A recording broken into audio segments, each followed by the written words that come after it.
Վերջին օրերին X-ի հարթակում տարածվում է մի տեսանյութ, որն առաջին հայացքից թվում է ֆրանսիական հեղինակավոր պարբերականի հրապարակում է։ Տեսանյութի վրա նշված է Լեպոանի լոգոն եւ պնդում է արվում, թե հայաստանյան քաղաքական ուժերից մեկի ներկայացուցիչների 70%-ը դիմել է Ֆրանսիայի քաղաքացիություն ստանալու համար։ Այդ տեղեկությունը սակայն կեղծ է։ Ինչ ենք ստուգել։ Մենք փորձեցինք գտնել այդ հրապարակումը Լեպոանի պաշտոնական կայքում։ Այն գոյություն չունի։ Տեսանյութում նշված են նաև երկու ֆրանսիական անուններ։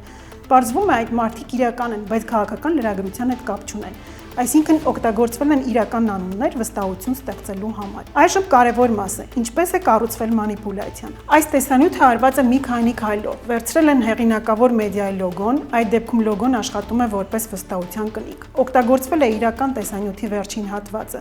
Առողջապահական բովանդակությամբ հոլովակի վերջում երևացող անունները կցվել են քաղաքական բովանդակությանը։ Եվ երրորդ քայլը տարածվել է բոտային հաշվից։ Հաշիվը գրեթե չունի բնական ակտիվություն, նախկին հրապարակումները տարիների վաղեմություն ունեն։ Սա կեղծ տեղեկություն տարածելու դասական մեթոդ է։ Եվ սա միակ դեպքը չէ։ Ֆրանսիական Վիժինիում կենտրոնն իր զեկույցներում նկարագրել է նման մեխանիզմներով գործող ցանցեր։ Օրինակ, Storm 1516, Doppelganger, այս ցանցերը ստեղծում են կարճ էմոցիոնալ տեսանյութեր, օգտագործում են հայտնի լրատվամիջոցների լոգոներ եւ տարածում են դրանք սոցիալական հարթակներում։ Նպատակը հաճախ ոչ թե կոնկրետ անձին աջակցելն է, այլ տեղեկատվական քաոս ստեղծելը։ Ինչպես պարզեցինք, այս դեպքում եւս նման հրապարակում Լեպոանում չկա։ Տեսանյութում օգտագործվել է մանիպուլատիվ լոգո, իրական անուններ են կցվել քաղաքական բովանդակությանը եւ ամենակարևորը տարածվել է կասկածելի հաշվից։ Այս դեպքը ցույց է տալիս, թե որքան հեշտ է հեղինակավոր մեդիայի անվան տակ կեղծ պատմություն ստեղծելը։